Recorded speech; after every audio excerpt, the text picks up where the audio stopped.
Populiariausias pasaulyje žaidimas futbolas pristato Utenos Utenio radio laidą Vienas tikslas, viena komanda.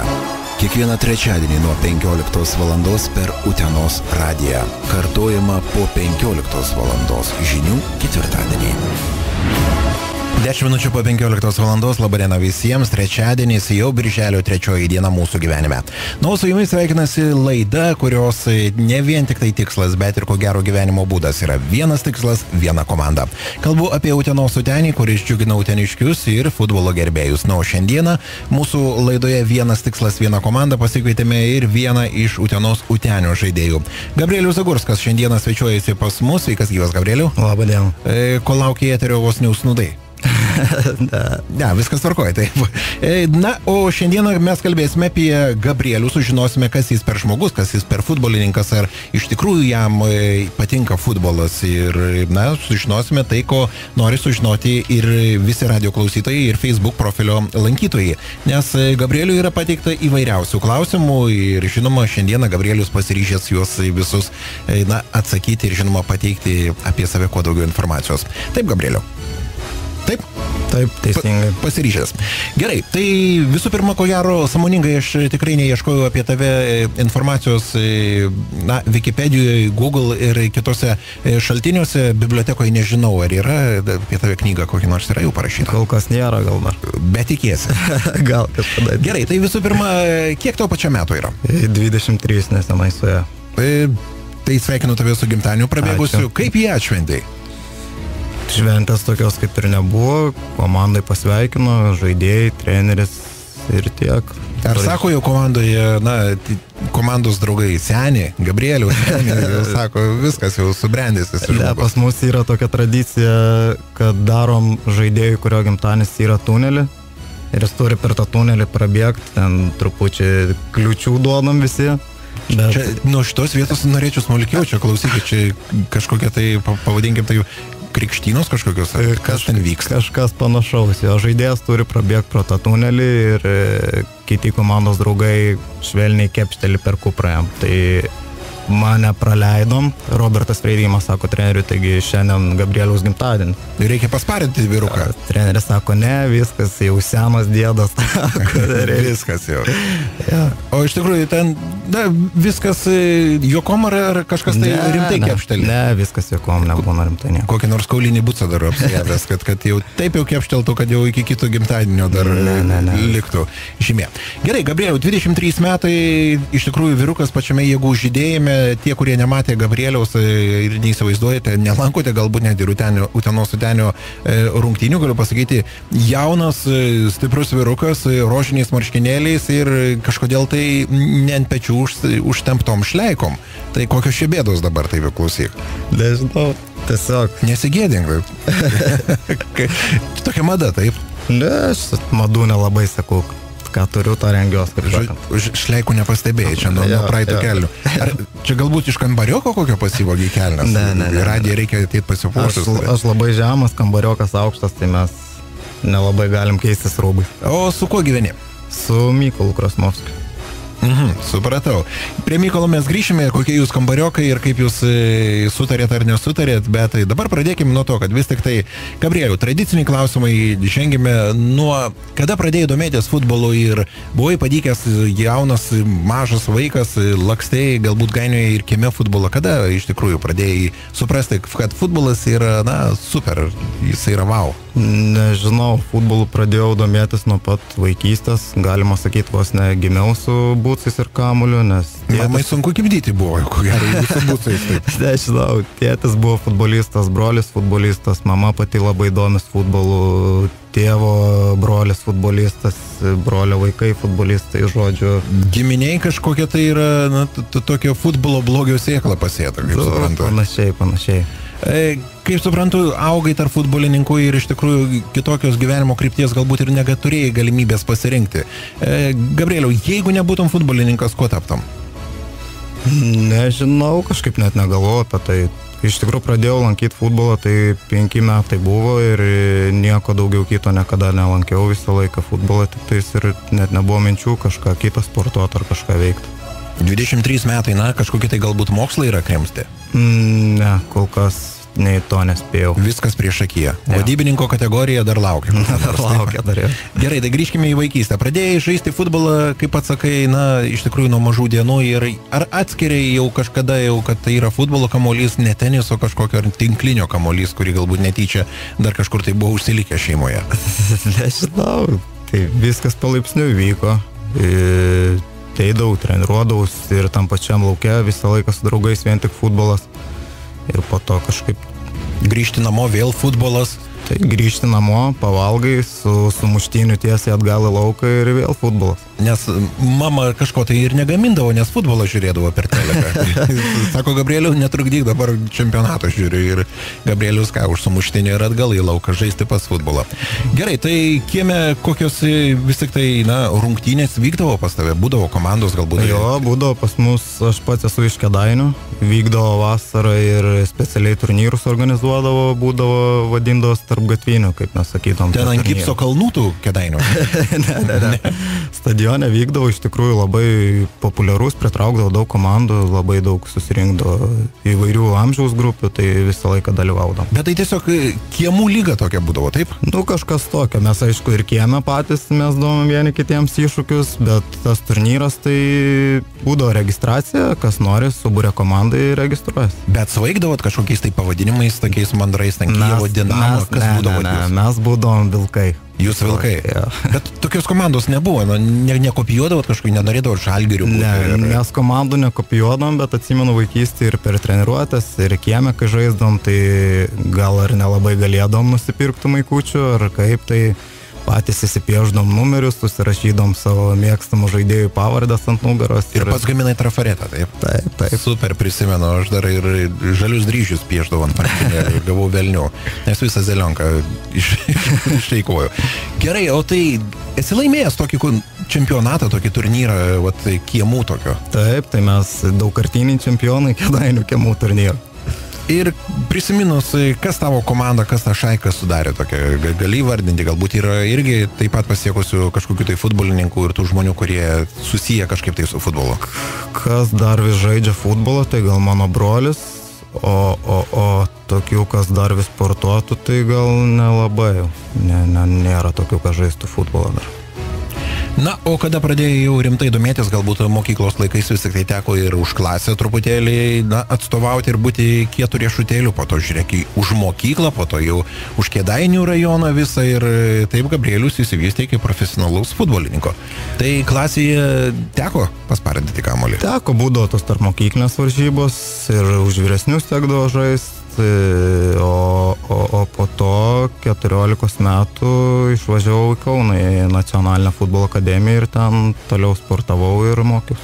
Ko gero, taip nesugalvojai vieną dieną, atsikėlė 14 metų, viskas važiuoja į Kauną. Kažkas tave pastebėjo, kažkas tai tave nukreipė ir sako, viskas vyruti, susirenki visus savo marškinėlius, trumpikės ir lėki į Kauną.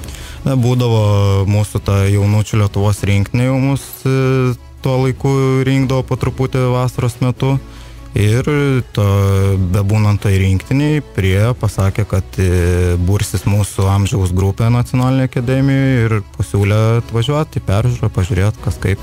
Kad pirmieji treneriai, kurie, galėtum drąsiai sakyti, kad taip, tai yra mano pirmasis treneris, kuris įkrėtė futbolo pradžiamokslį. Kėdainiuose tai pradėjau lankyti pas Vidmantą Urboną, pas jį sportavau pas 3 metais vyresnius berniukus, tai pas jį sportavau, nežinau, kokius 3 gal metus. O po to perėjau pas Andrių Urpšį ir pasitrenirausi visą laiką, iki kol buvau Kėdainiuose. Ar sudėtinga būdavo gauti futbolo ekipiruotę? Galų gale, aišku, esi pakankamai jaunas, tau tik tai 23 metai, galbūt neišgyvenai to laikotarpio, kada mes patys žaisdavom net ne futbolo pritaikytais sportbačiais arba spausdavo ir kažkaip tai reikėdavo galvotis. O kaip pačiam teko? Nežinau, gal tais laikais nelabai rūpėjo, ten kokie tie bucai, kokios aprangos, kas dar, eidavai tiesiog treniruodavais ir viskas. Ir... Lakstydavot po labdarą ieškodami futbolo kažkokių tai marškinėlių, komandos ten, kad superinės būtų kažkokios. Taip, ir tų pačių marškinėlių, ir tų pačių bucų, visko, eidavom labdaras, ieškodavomės ir taip viskas ir vykdavo. Kokią pats turėjai? Aš labai mėgstu Brazilų rinktinę, tai ir būdavo tais laikais Ronaldo puolėjas labai patikdavo man, tai turėjau jo aprangą. Žodžiu, tau jisai yra kumyras ir ant spintos tek kabo kažkur tai plakatas. Dabar jau nebekaba, bet vaikystėje tai tikrai kabėdavo ir ne vienas. Gerai, Gabrielius Zagurskas šiandieną svečiuojasi pas mus ir Gabrieliu atsiradęs rinktinėje, kaip klostėsi tavo keliai ir, nebuvo tokia jau saldi galbūt futbolininko duona, ar vis tik tau viskas ėjosi kaip iš pypkės ir tame Kaune tu iš tikrųjų labai lengvai valdai kamuolį ir tau tarkim, futbolas aikštė tau buvo paklusnumo rodiklis kažkoks tai. Nes lengvai tikrai nieks nesisekė. Iš pradžių, kai atvažiavau Kauną, pirmas pusmetis labai gerai viskas buvo. Nors ir buvau jaunas, tai negaliu sakyti, kad ten pavyko išvengti traumų ar kažką, bet po to kitais metais prasidėjo gal problemos, nežinau, gal dėl to, kad pradėjom ten ant dirbtinos aikštės treniruotis, nebuvau pratęs, nes Kėdainiuose treniruodamės ant žolės visą laiką. Tai patyriau vieną traumą, po to išsigydžiau ją, baiginėjosi ten laikas Kaune, gavau pasiūlymą iš vieno agento pamėginti išvažiuoti į Daniją, pasižiūrėti, kaip ten, ar tikčiau jam ar ne. Tenais išvažiavau, viskas gerai susiklostė, jie norėjo mane pasilikti, pasirašėm sutartį. Kokioje komandoje žaidai, kokiame klube? Ta komanda tada vadinosi Herfolge, bet dabar pasikeitęs pavadinimas yra, vadinasi HB Kioge. Ten dar buvo ir aš žaidžiau jaunimo komandą, o pagrindinės komandos treneris buvo lietuvis Aurelijus Karbalius. Ar pramokai ten daniškai kaip nors susibendravai su futbolininkais ir koks kontingentas ten buvo tų futbolininkų? Šiek tiek pramokau, reikėdavo eiti ir į danų mokyklą. Mokydavomės danų mokykloje, rytais eidavo mokyklą, vakare treniruotės būdavo. O komandai tai pagrindę būdavo danai, buvo keli brazilai, turkas, o šiaip pagrindę danai būdavo visi. Ar sunki ta tokia, pavadinkim, legionieriaus jaunuolio duona? Negaliu pasakyti, kad sunkiai, gal aišku, kai jaunas, tai pasilgsti ir šeimos, ir draugų, bet kad kažkas tokio ypatingai sunkaus būtų, tai taip nebuvo, nes visą laiką tavim rūpinasi, viskas paduota, viskas padaryta, tai nereikia dėl nieko sukti galvos. Gyvenimas pasaka, tik tai belieka žaisti futbolą. Jo, iš tikrųjų tai taip. Ar buvo pasiekimai kažkokie tai Danijoje ir užsikabinai kokį nors medalį, ar bent jau vimpilą gavai? Tai va, kad ta tokia patirtis gavos, kad aš pasirašiau kontraktą, porą mėnesių gal pažaidžiau ir patyriau turbūt sunkiausią traumą savo gyvenime, dėl kurios praleidau labai daug laiko be futbolo.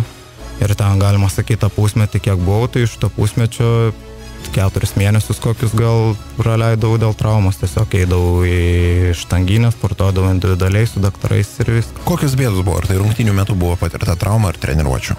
Buvo sunkiai treniruotė dieną prieš, o kitą dieną žaidėm varžybas ir tiesiog lygioje vietoje bėgau ir išėjo dubuo iš vietos ir buvo ilgas ir sunkus gydymas. Dabar viskas gerai? Dabar viskas gerai atrodo. Čia į Fausto pusę reikėtų paspjaudyti, nes Faustas tyli pas mus daugiau nieko neveikia. Iš tikrųjų, reikės Faustą kada išprovokuoti, kad jį pakalbinti. Ja, Faustas turi labai gerą balsą prie mikrofono. Faustai, mes galime įjungti mikrofoną. Kitą kartą jisai sako.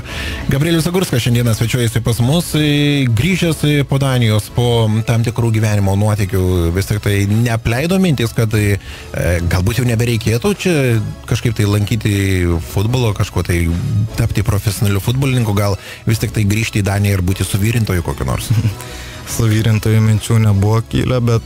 Elektrodai nepatenka. Ja, sakau, aš dėl šitos traumos praleidau apie 2 metus ir važinėjau pas visokius daktarus tiek Lietuvoje, tiek užsienį. Tai man ir keli daktarai yra pasakę, kad aš daugiau nebegalėsiu žaisti ir pačiam buvo minčių visokių kilę, bet kažkaip buvo žmonės, kurie padėjo man, palaikė mane ir pasibaigė tas etapas ir ačiū Dievui, kad viskas į gerąją pusę išėjo. Grįžai į Lietuvą ir, atrodo, traumuotas žaidėjas. Nelabai kažkam tai ir toks patinka, sutikime su to, kad klubai nori jaunų perspektyvių veržlių ir gink die dar netraumuotų, kad neatsinaujintų vėlgi traumas ir kad jisai galėtų žaisti visą sezoną, o daug die galbūt net ir 2 sezonus ar daugiau ir jisai, kad būtų perspektyvas ir tos investicijos į jį atsipirktų. Kaip tau susiklosti likimas ir ar iš karto, vėlgi puolė žaisti futbolo vos tik tai įsigydęs traumą? Tada turėjau tuo metu agentą, kuris man iš tikrųjų labai daug padėdavo, tiek finansiškai, tiek psichologiškai, tiek palaikydavo, jis mane padėdavo iš tikrųjų labai daug ir kažkaip nebuvo dėl to problemų, kad susirast kažkokią komandą ar kažką. Tiesiog tada, man atrodo, po traumų aš į Klaipėdą, man atrodo, išvažiavau, buvo tokia komanda FC Klaipėda. Ne į Atlantą? Ne, į Atlantą tada ne. Tuo metu į FC Klaipėdą nuvažiavau, ten sportavau, judėjau, atsigavau truputį po tos traumos ir taip vėl viskas įsivažiavo į tą normalų ritmą. Iš Klaipėdos persikėlė į kur? Iš Klaipėdos grįžau, man atrodo, į Kėdainius, kiek atsimenu, buvo tokia komanda, futbolo klubas Kėdainiai tuo metu, tai tenais persikėliau, pirmoje lygoje žaidžiau. Kaip atsidūrė pagaliau, Utenoje, nes ko gero, jeigu atmintis mano nemeluoja, esi jau 2 sezoną čionai, taip? Taip, esu 2 sezoną, buvau grįžęs, irgi teko dar žaisti Graikijoje pusę metų, buvau grįžęs iš Graikijos, buvo pasibaigus sutartis. Čia išvažiavai turistinę tokią kelionę poilsinę ir po to pasilikai, sako, gal viešbutį čia turistams galėtum futbolą pamokyti truputį? Ne, tiesiog gavau pasiūlymą nuvykti tenais, išbandyti save, nuvažiavau, viskas tiko, viskas tenkino, pasilikau pusę metų, tenais žaidžiau, bet Graikijoje iš tikrųjų dabar irgi labai sunkus laikai, tiek finansiškai, tiek ten pas jos visokios krizės, problemos, tai... Saulė šviečia, tai sudėtinga iš tikrųjų. Kažkokios problemos direktoriui ten su finansais atsitiko ir žodžiu, teko palikti tą komandą. Grįžau į Lietuvą, buvo žiema, kaip tik atostogos visiems lygoje ir pirmoje lygoje Lietuvos visiems futbolininkam. Toks buvo lengvas šokas iš saulėtos Graikijos grįžti į lietuvišką žiemą. Man atrodo, kai skridau namo, tai tenais gal buvo virš 20 laipsnių, o kai nusileidau čia, buvo gal +5, man atrodo. Tai buvo toks... Kontrastas, lengvas. Kontrastas. Tai buvau grįžęs, buvau Vilniui pas brolį. Sportavau individualiai, laukiau sezono, ieškojau komandų, kur čia kas kaip ir paskambino treneris ir pasiūlė atvykti čia į Uteną. Pats žaidėjų vis tik tai, ko gero, nesuklysiu, jeigu ką pataisyk, pirmose lygose, taip? Ar buvo iškilęs į A lygą kažkurioje komandoje ir žaidėjai? Žaidžiau prieš kelis metus Klaipėdos Atlante A lygoje, o daugiau visą laiką pirmoje lygoje teko rungtyniauti. Ar užsieniuose klubuose, minėtoje Danijoje, tarkim, Graikijoje, kokie ten lygoje esi žaidęs? Aukščiausia, taip? Danijoje tuo metu komanda rungtyniavo pirmoje lygoje, bet aš, kaip minėjau, žaidžiau už jaunimą. Ten yra visai atskiras čempionatas, o Graikijoje žaidžiau 2 lygoje. Kalbant dar apie tuos užsienius, tokius europinius, ar, jau dabar gali palyginti lietuvišką futbolą su danišku, su graikišku futbolu? Kuo jie skiriasi? Ar yra kažkokia tai skirtinga filosofija? Ar yra kažkokie tai niuansai, kur būdinga tik tai šaliai ir tai tarkim lygai? Nežinau, gal tas futbolas visur šiek tiek skirtingas yra. Danijoje gal jie tokie fiziškai galingesni. Atsiminėjai, kad ten ir brazilai buvo, kurie galbūt diktavo sąlygas tokias jau braziliško futbolo. Jo, legionieriai, tai Danijoje ir visur kitur užsienį, man atrodo, yra 2 kartus geresni už vietinius, todėl jos ir ima į komandas, tai brazilai būdavo tie, kaip pasakyti, vedantys žaidėjai komandos. Torpedos tokios. Jo. O danai, sakau, jie labai galingi fiziškai, ištvermingi, stiprus, greiti visi, tai ten toks gal labiau fizinis tas žaidimas. O Graikijoje jie visi tokie lengvi, techniški, tai gal tokie tie ir esminiai skirtumai. Ar galima teikti, kad graikai labiau pamišę dėl krepšinio nei futbolo? Ar vis tik tai, futbolas ir Graikijoje yra numeris 1 pasaulio sporto šaka? Nežinau, kiek ir teko su pačiais graikais bendrauti, tai jam patinka ir krepšinis, ir futbolas, bet aplamai aš tokį įspūdį susidariau, kad sportą ten labai žmonės myli, nes jeigu kokias vyksta ten ar čempionų lygos rungtynės, ar Euro lygos rungtynės, ten kur žaidžia graikų komandos, tai vakare pilni barai, žmonės žiūri, palaiko komandos. tikrai domisi sportu. Žodžiu, tavernos užverstos ten ir visi viens kitą palaiko. Taip. Taip, paskambino treneris tau ir tai buvo prieš porą metų ir iš karto sutikai, nes komanda formavosi, neaiškios perspektyvos, kažkokia tai Utena prieš saulėtą Graikiją ir Danijos lobynus atrodo pakankamai skurdžiai, nes mes galim pasidžiaugti geriausiu atveju ežerų kraštu, daugiau kažko tai, tokiu giliu futbolo, tarkim, istorija ar dar kažko tai tokiu sunkiai galima pasakyti, kad nes buvo Utenis, bet jis buvo ir pražuvo. Kaip atsijautėsi? Nežinau, šiokių tokių dviejonių, aišku, buvo, nes, kaip ir nebuvo, aišku, viskas kaip čia kas bus, kas kaip. Kvepėjo avantūra tokia. Avantūra gal ne, nes pačiam su Mindaugu Čiapu neteko dirbti, bet iš visų aplinkinių draugų futbolininkų girdėjau tik gerus atsiliepimus, taip pat ir apie mūsų direktorių. Tai tiesiog, nežinau, dar turėjau vieną pasiūlymą į kitą komandą prisijungti, bet kažkaip viską apgalvojęs, viskas susidėliojęs, pasitaręs su artimais, su kitais futbolininkais, nusprendžiau atvykti čia. Kaip ta Utena? Utena man labai patinka, gražus miestas, tvarkingas, geri žmonės, tik teigiamos emocijos. Bet mes mažiau fabrikų turim nei Kėdainiuose, mes dar kažkokie tai kuklesni, ar vis tik tai dažnai nuvyksti į Kėdainius ir stengiesi tenai atsipalaiduoti? Ar pakankamai tau visko čia yra Utenoje ir kažko netrikdo niekas? Šiuo metu tai iš vis labai retai grįžtu namo, Utenoje kaip tik, aš Utenoje labiau atsipalaiduoju, man čia ramiau ir iš tikrųjų toks įspūdis susidarė, kad žmonės čia ir kultūringesni, ramesni, tai man čia iš tikrųjų labiau netgi patinka nei namuose, nei Kėdainiuose. Supratau, bet vis tik tai Utena yra kažkoks tai specifinis dalykas. Pačiam atvykus iš Kėdainių, tarkim, pabraidžius po pasaulį, kokią keistenybę, galbūt kažkokį tai juokingą nutikimą galėtum papasakoti, tai, kas tau nutiko Utenoje per tuos pastaruosius 2 metus, kuriuos tu praleidi vos ne kiekvieną dieną. Kažkokio gal labai įspūdingo nutikimo kaip ir nebuvo, dabar kažkaip negalėčiau kažką taip greitai pasakyti, atsiminti. Nieko tokio ypatingo. Ne, tokio ypatingo gal kažko nieko ir nebuvo nutikę. Gerai, tai galbūt truputėlį į šalį dabar padėkime futbolą ir sužinokime Gabrielius Zagurskas, kas jis per žmogus. Gabrieliu, tavo hobis be futbolo, koks jisai? Nežinau, aš mėgstu aktyvų laisvalaikį, vasaros metu mėgstu nuvažiuoti prie ežero, labai mėgstu smėlio tinklinį pažaisti su draugais. Tai... Sakau, gal smėlio pilis? Ne, smėlio pilių jau nebestatau, bet sakau, mėgstu aktyvų laisvalaikį. Merginos? Merginų, ką žinau, visada yra tų merginų. Ar yra tavo tarpe ir uteniškės kokios?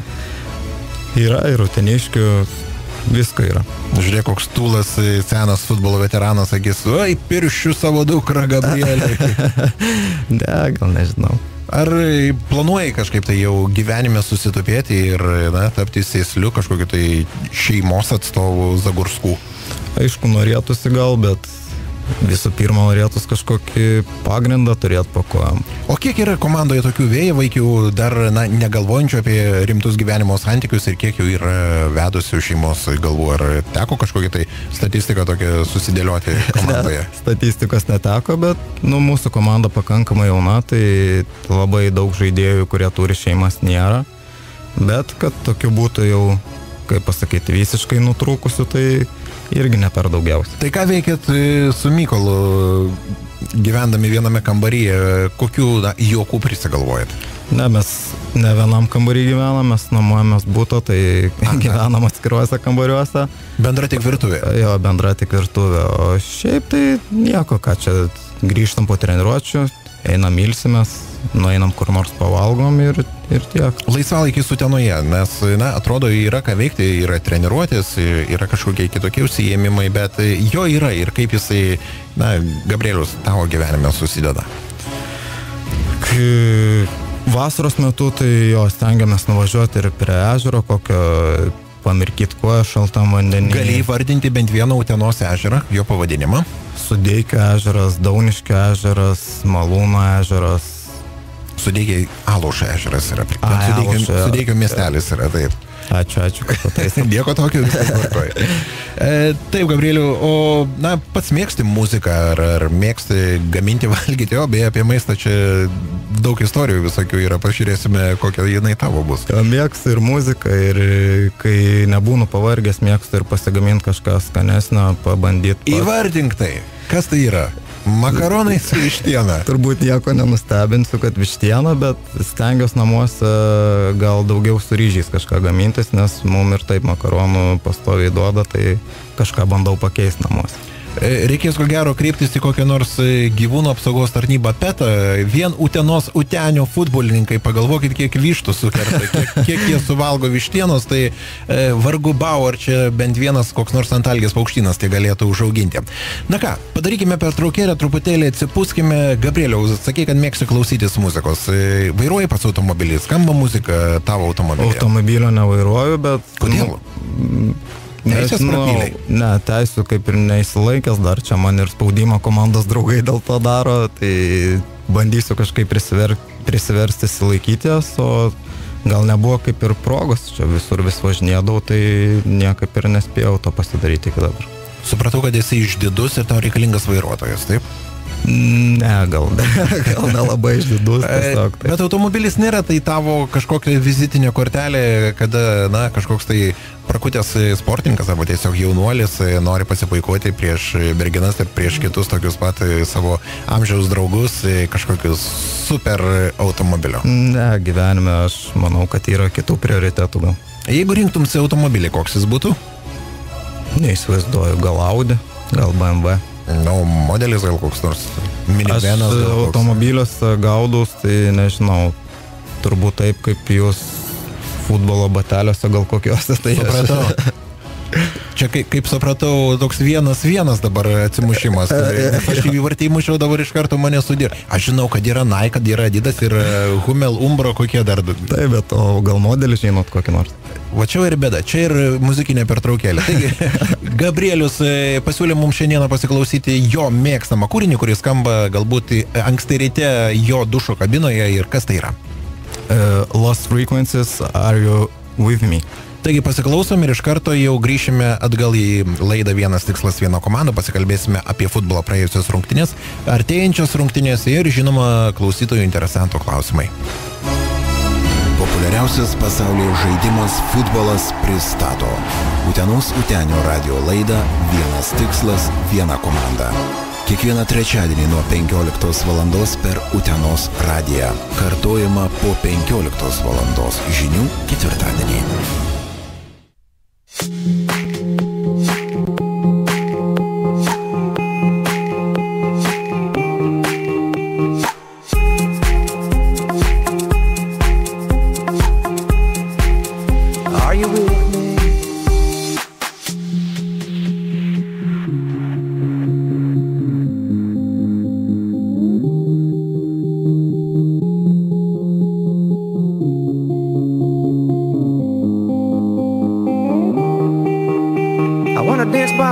Mexican sky, drink some margaritas by swinging blue lights, listen to the mariachi play at midnight.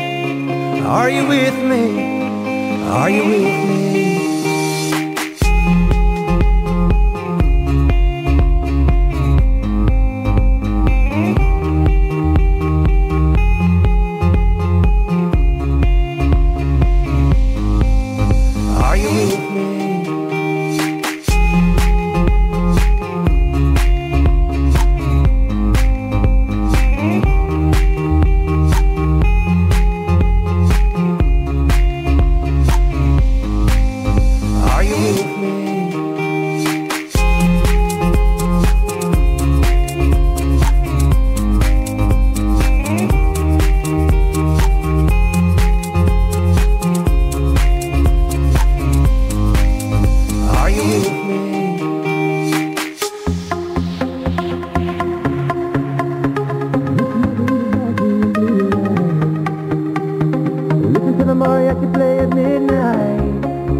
Listen to the mariachi play at midnight.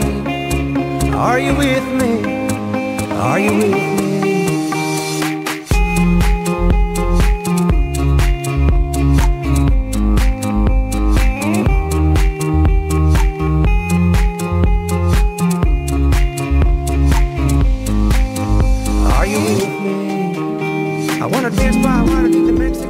Reklama.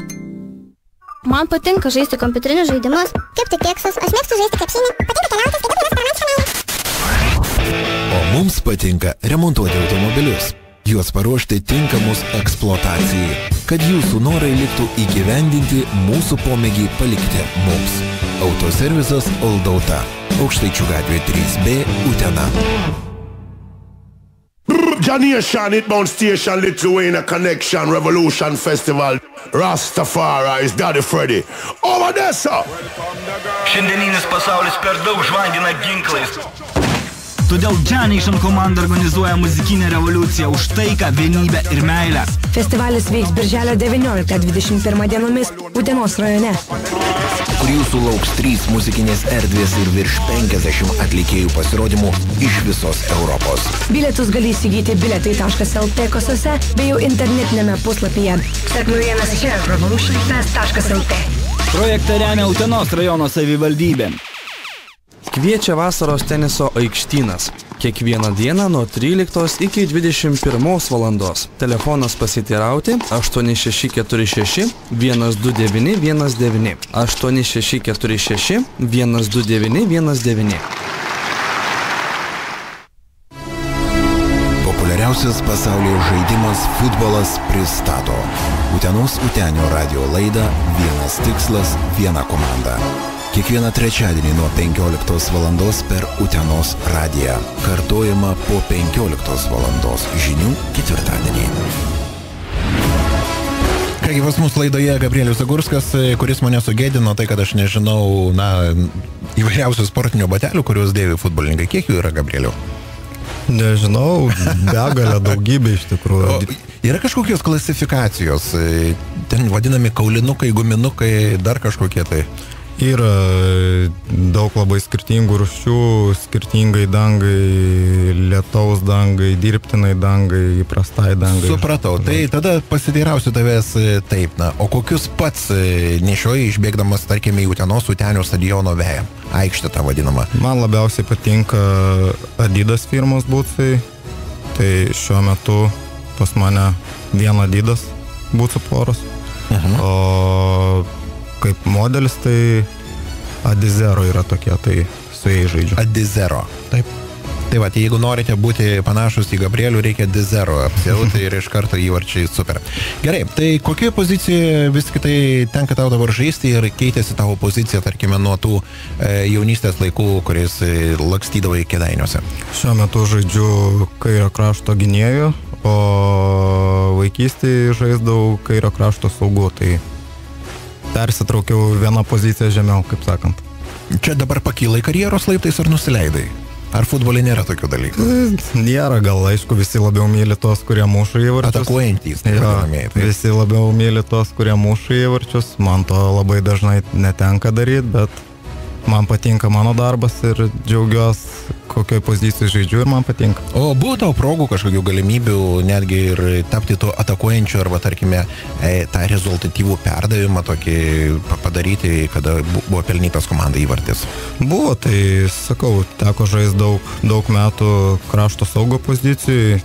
Tie žaidėjai tos pozicijos turi ir įvarčius mušti, rezultatyvius perdavimus atlikinėti. Yra tekę žaisti ir toj vadinamoje populiariai pozicijoje 10 numerių, kuris, kaip sakant, kūrė tas progas komandos draugams. Ar pats esi prietaringas, ar naudoji kažkokį prietarą, burtą, ar kažkokį tai vudų ritualą išbėgdamas į aikštelę? Labai tokių didelių prietarų neturiu, tiesiog visada prieš varžybas rūbiniai pasimeldžiu ir visą laiką stengiuosi žengti aikštę kairę koją. Būtent kairę koją? Tai būtent kairę.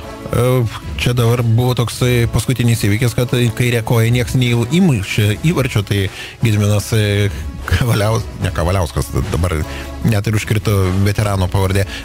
Na, visi tai nepadovanoja savo knygos.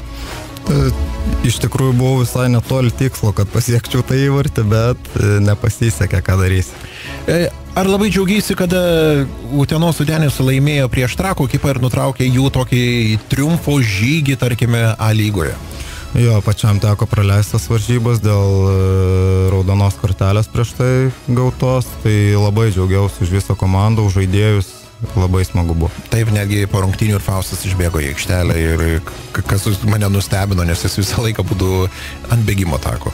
Faustas visą laiką palaiko mus, džiaugias kartu su mumis, tai viskas tik gerai. Pats esi emocionalus, kodėl užsidirbai raudoną kortelę ir tai tave kažkaip tai pamokė ir kiek galbūt neturi kažkokių trofėjų raudonų kortelių? Esu emocionalus, bet nemanau, kad tos kortelės buvo gautos dėl emocijų. Tiesiog toks, galima sakyti, kaip ir kuriozas gavos, tai nežinau, teisėjas taip nusprendė, aš nelabai su juo sutinku, bet buvo kaip buvo. Ar tenka pasikeikti galbūt tylomis arba kažkaip tai, kitaip, tarkime, neetiškai pasielgti žaidimo metu rungtynėse? Aišku, norėtus, kad to nebūtų, bet tenka ir nusikeikto, kažkaip neetiškai pasielgti, stengiuosi tvardyti savo emocijas, pasilikti savo labiau. Gerai, tai ko gero dabar kulniuokime link klausimų, kuriuos nori pateikti tau Facebook socialinio tinklalapio lankytojai ir teiraujasi Nerijus, neskaitant vištienos su makaronais, kurisgi patiekalas dar labai tau patinka.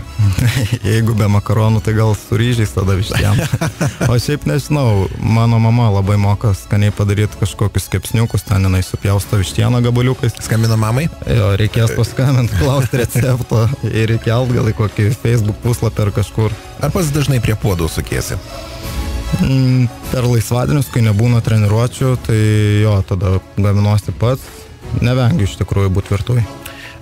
Vėlgi Nerijus teirausi, ar pamini pirmąjį savo įvartį įmuštą oficialiuose rungtynėse žaidžiant už profesionalų klubą? Jie taip, tai kur ir kada? Nepamenu iš tikrųjų, neatsimenu. Nes buvo tokia euforija, kad viską pasimiršo Gabrieliui. Kur labiau patinka ilsėtis, ar prie ežero, ar prie jūros? Gal prie ežero, iš tikrųjų, aš mėgstu ramiau pabūt, kur nėra tiek daug žmonių aplinkui, savo draugų tarpe, su savo mintim. Mes kalbėjome apie batelius, įsiaiškinome, kad tau labiausiai patinka Adidas, o kiek porų futbolo batelių per sezoną esi sudėvėjęs? Ar užtenka vienerių? Ar vis tik tai mažai ir po to kreipiesi į, nežinau, į technikos ten direktorių, į Marių, į ką reikėtų kreiptis, kad sakytų, vyrukas, man parūpink naujus bucus. Vienerių gal mažokai, bet aš kažkaip, nežinau, tokios statistikos kaip ir nevedu, nes treniruoju su vienokiais, žaidžiu su kitokiais, bet manau... Į bažnyčią dar su kitais vaikštai, taip. Manau, poros bucų sezonui užtenka gal. Ar vis tik tai, suprantu, kad rungtynių metu ko gero negražu lažintis, bet vis tik tai teko pralaimėti kokias nors įsimintinas lažybas ir ką tada turėjai padaryti? Pat mėgsti lažintis, iš treniruočių metu, tarkime, kažkokius tai pokštus krečiat viens kitam pramogos metu. Būna sugalvojam, mušam 11 metrų baudinius su vartininku mūsų Ignu Plūku, tai iš kokios snykerio sužaidžiam ar dar kažko, o šiaip tai kas tokia jokingiausia, gal smagiausia ir šiaip nelabai malonu būna tai daryti, tai šiais metais gal nelabai teko. Per tunelį bėgti? Ne, praeitais metais žaisdom, būdavo treneris paskirstydavo į 2 grupės, 2 komandas ir žaisdom futbolą ir kurie pralaimi, tie turėdavo dainuoti. Tai va čia gal toks įdomiausias. Galėtum kokį posmą suplėšti? Radijui gal ne. O kokią dainą dainuodavai? Tai dainuodom visą komandą, kuri pralaimėdavo, tai būdavo visokių... Kas nešokinės? Ir nešokinės būdavo, ir rusiškų, ir lietuviškų visokių. Taip, tenka žaisti įvairiausiuose stadionuose, kuriuo esi labai patenkintas ir džiaugiuosi, kad teks tau išbėgti į tą aikštelę, o kurio gingdie nenori, kad tik tai tavo į pirmąjį 11 būtų įtrauktas. Gal maloniausias stadionas Lietuvoje, tai manau, kad Marijampolės yra. Labai gera aikštės kokybė ir pats stadionas, rūbinės, viskas. 10-balį sistemoje Utenos Utenio stadioną vertini kaip? Šiai dienai? Taip, šiai dienai. Tai šiai trečiadienį 15:49 minutės Gabrielius Zagurskas sako, kad Utenos Utenio stadioną vertinu 10 balų, aikštę 7 gal kokį. Žolę pačią. Rūbinės 4 balais. Ne, visas stadionas 10 balų, tik aikštė. Jo, aikštė šiai dienai tokia sunkoka. Ar daug kartų per karjerą teko išnešti kabutėse kamuolį, skriejantį į tuščius vartus ir taip išgelbėti savo komandą nuo įvarčio? Yra tekę, kadangi nesu labai aukštas žaidėjas, tai prie standartinių padėčių, prie kampinių dažniausiai tenka stovėti prie pirmo virpsto. Tai yra tekę atremti tos smūgius ir esu, atsimenu, netgi kritęs kaip vartininkas. Į virpstą? Ne, kamuolį nesu rankom, su krūtinė apsaugau, tai jo yra tekę. Palatai, krūtinė, tai galima ir apsaugoti.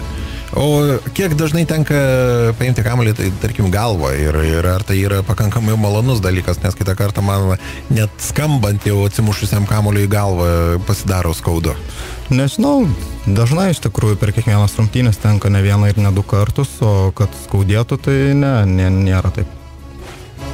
Ar dažnai, būna taip, nutinka atvejai, kad net ir per pastarąsias rungtynės, kada tenka išbėgti kineziterapeutai su kažkokiais tai pagelbėjimo priemonėms, ar nutvilskia mintis, kad kažkokia tai bėda, tarkim, ar vėjai į šoną, kad neduokdė, kad ne kiek pačiam, kiek komandos, tarkim, draugų, jeigu tai tokia nelaimė nutinka? Pats, kadangi esu patyręs nemažai traumų, tai visada labai nemalonu ir komandos draugui, ir varžovui, niekam nelinkiu niekada traumų ir visą laiką tikiuosi, kad viskas baigsis tik geroji. Žaidė gynėjo pozicijoje, tai prieš kurį čempionato puolėją šiam sezonė yra sunkiausia žaisti, vis tik tai yra apsiginti? Šį sezoną gal kiek buvo varžybų, tai gal sudėtingiausia buvo prieš Marijampolės Sūduvos žaidėją Valentiną Baranovskį. Miklios kojytės? Jo, jis toks judrus, staigus, noro visą laiką daug turi, tai gal prieš jį buvo sunkiausia. Kiek lynų padaro? Ačiū Dievui nepadarė. Tai. Bet gėda būtų, klausyk. Futbolininkam visą laiką nemalonu. Nemalonu, kai kamuolys prarėda tarkoju. Taip, klausimą nelabai supratau, bet tėvūnė, kuris komandos žaidėjas brangiausias? Čia gal tau pačiam? Aš čia nežinau, ar čia puoselį kažkokius jausmus, gal ir dar kažką? Jausmų kažkokių nėra labai ten tarp mūsų, bet... Gal prasiskolinės, ką mes įklausy? Ne, skolintis nemėgstu. Nemėgstu nei skolintis, nei pats skolintis. Nepatinka man šitie reikalai. Kodėl, Gabrieliaus kreditas taškas. Gal kada nors ateityje. Gerai, ar žignuojasi prieš pat rungtynę? Sakai, kad meldiesi, o čia teiraujasi Darius. Jo, sakau, rūbiniai visą laiką meldžiuosi, o eidamas į aikštę, tai ne visada. Kaip užplūsta emocijos, jaučiu, kad man to reikia, tai persižegnuoju, jeigu ne, tai ne. Deividas teirausi, galbūt kažkiek tai ir atsakė dalinai į tą klausimą, tai kasgi pastumėjo prisijungti prie Utenos Utenės ekipos ir antrąjį sezoną jau žaisti aukščiausioje lygoje ir, žinoma, būti čia Utenoje. Tai, manau, nieko naujo nepasakysiu, kaip ir kiti žaidėjai minėjo, tai mūsų trenerio buvimas šitoj komandai. Treneris pastumėjo. Didžiulė motivacija, lyderis ir, tiesiog... Taip, autoritetas. Branduolys toks. Taip. Atomas toks, kuris traukia kitus. Ar laukia tos, kur beje, kada jos bus, ko gero tik gruodžio mėnesį? Ne, dabar turėsim gal 10 dienų laisvų po paskutinių varžybų prie Žalgirį žaisim, tai 27 dieną, man atrodo. Nežinau, dar kažko labai ypatingo nesu suplanavęs, bet stengsiuos pailsėti, kažkur nukeliaut gal. Kelionės mėgsti? Jo, keliaut mėgstu. Pamatyti naujų vietų patinka. Supratau. Tiek klausimų yra adresuotų Gabrieliui, aš dar noriu informuoti visus Utenos radio klausytojus ir ypatingai futbolo gerbėjus, kad rytoj Utenoje taip pat vyks futbolas. Utenis 2 komanda 19 val. Susitinka Utenos Utenio stadione su Tera Grünwaldas tokia komanda ir kviečiame palaikyti uteniškius, ypatingai Utenis 2. Ar pačiam tenka stebėti Utenis 2 rungtynės ir, tavo, tarkim, pirmosios lygos kolega, tai uteniškis Varnas, tapęs treneriu, dabar treniruoja Utenis 2 berods komandą, tai ar ateini pasižiūrėti kaip žiūrovas ir palaikyti uteniškius? Man atrodo, kiek aš žinau, kad dabar ne per daugiausiai tų varžybų žaidė Utenoje, bet buvau atėjęs vienas pažiūrėti, kai žaidė prieš FK Viltis, man atrodo. Tai jo, buvau atėjęs pažiūrėti. O pats mėgsti kaip, per televiziją arba galų gale stadione ateiti ir būti sirgaliaus pozicijoje, rėkti, per pertrauką išgerti alaus, teisėją suvaryti ant visų kažkokių tai gražių ir negražių raidžių ir tiesiog tokią emociją palaikyti ir tokią būklę. Futbolą tai visą laiką žiūriu, stengiu žiūrėti čempionų lygos varžybas, Anglijos lyga labai patinka, bet kad būčiau kažkoks labai jau didelis ir galius, reikščiau savo emocijas, tai to nėra, ne. Kaip vertini stadioną, kuris stūkso, tarkime, Vilniuje prie Akropolio? Stūkso, kaip aš galiu vertinti. Stūkso, liūdna iš tikrųjų, kad tokia situacija, bet yra kaip yra. Ar, na, galvodamas taip, kad, na, vis tik tai anksčiau ir vėliau turėsi atžalų, ar jas taip pat, kaip ir tavo šeimos, tarkim, visa linija taip pat stums į futbolo platybės ir imk vaikę butsus ir bėk. Ar yra galbūt net kažkokie tai laimės butsai, kurios iš kartos į kartą čia pas jūs perduodama yra šeimoje? Ne, tokių butsų nėra, o stumtai nežinau, manęs pačio nieks niekada nestumi ir nevertė, tai aš manau, kad ir mano vaikai pasirinks patys, jeigu jau turėsiu, aišku. Močiutė sakys, palauk, nukėlį, vat šortukus numeksiu, galėsi išbėgti į aikštelę. Gerai, artimiausios rungtynės laukia kur? Klaipėdai su Granitu šeštadienį. Kaip ruošiesi fiziškai, morališkai, psichologiškai, galbūt kiaušinių baltymus geri ir dar kažką tai stengiesi save suaktyvinti kažkokiu tai būdu? Dabar po praeitų varžybų svarbiausia atsigauti, atsistatyti, tai vakar turėjom laisvą dieną, buvom pirty, baseine, dabar ką šiandien treniruotę po laidos, ruošimės, analizuosim, žiūrėsim, tikėkimės geriausia. Na kągi, belieka palinkėti geros treniruotės, žinoma, rungtynių šeštadienį išvykoje. Artimiausiu metu jau birželio 19 dieną Utenos Utenio stadione 18 valandą. Faustai? 19 valandą. Taip, 19 valandą ir primink su kuo dar? Antra komanda? Ne, pirma komanda. 18 su Šiauliais. 18 valandą taip su Šiaulių ekipa gegužės, birželio 19 dieną gyvenu mėnesių atgal truputėlį. Na, o rytoj noriu priminti, kad jau birželio 4 dieną, ketvirtadienį Utenis 2 loš su Ter Griunvaldu 19 valandą Utenos Utenio stadione. Būtinai palaikykite ir Utenis 2 komandą, nes Egidijus Varnas yra šios komandos treneris ir išties puiku pasižiūrėti, kaip uteniškis treniruoja naują Utenos Utenio kartą. Dar kartelį dėkoju Gabrieliau, kad apsilankei šiandieną pas mus ir dabar pabaigai, tai, na, žinoma, juoko formą belieka išduoti, o kuriosgi marškinėliais ir kokiu numeriu apsirengęs Utenos Utenyje? Neatsimeni? Žaidžiu 13 numerį. Kodėl 13 numeris? Aš iš tikrųjų labai norėjau sužinoti tą dalyką. Nes esu gimęs gegužės 13 dieną, tai dėl to toks ir numeris. Ar nesijūtis šioks toks velnio vaikas? Gal šiek tiek, nežinau. Na ką, tai sėkmės tau ir tada belieka tik tai, žinoma, visada, na, net nežinau čia kokio jau prietorą reikėtų, jeigu jau pats pripažįsti, kad esi šiek tiek dalį dušę pardavęs dėl futbolo. Ačiū labai. Taip, tai buvo vienas tikslas, viena komanda. Dar kartelį noriu priminti, kad birželio 19 dieną nuo 19 valandos vyks rungtynės ir, žinoma, valandą anksčiau visada galite dalyvauti šeimų zonoje, o visas naujienas stebėti tiek ir Facebook tinklalapyje Utenos Utenio, tiek ir pačiame tinklalapyje utenosutenis.lt. Vienas tikslas, viena komanda atsisveikina su jumis, o šios laidos kartojimą klausykitės jau rytoj. Tai yra birželio 4 dieną, ketvirtadienį po 15 valandos žinių. Iki. Populiariausias pasaulyje žaidimas futbolas pristato Utenos Utenio radio laidą Vienas tikslas, viena komanda. Kiekvieną trečiadienį nuo 15 valandos per Utenos radiją. Kartojama po 15 valandos žinių ketvirtadienį. Vakar nori atsisveikinti, bet dar ir pasisveikinti. Taigi pasirodo, kad mes per tą kalbėjimą neįsiaiškinome, o kuriamgi iš klausytojų arba tiesiog interesantų padovanoti į artimiausios rungtynės 2 bilietus. Taigi, Gabrieliau, dar grąžinu klausimus, gali peržvelgti juos ir įvardinti tą žmogų, kuriam tu norėtum padovanoti 2 pakvietimus į birželio 19 dieną vyksančias rungtynės. Dariui Kavaliauskui, kuris uždavė klausimą ir žegnojasi prieš pat rungtynės. Tai va, Dariau, žino, kad taip nutinka ir prieš pat rungtynės kažkur tai už spintelės užsislėpęs Gabrielius taip elgėsi. Taip, Gabrieliau. Taip, teisingai. Gerai, dabar jau tikrai atsisveikinam, vienas tikslas, viena komanda. Iki. Populiariausias pasaulyje žaidimas futbolas pristato Utenos Utenio radio laidą Vienas tikslas, viena komanda. Kiekvieną trečiadienį nuo 15 valandos per Utenos radiją. Kartojama po 15 valandos žinių ketvirtadienį.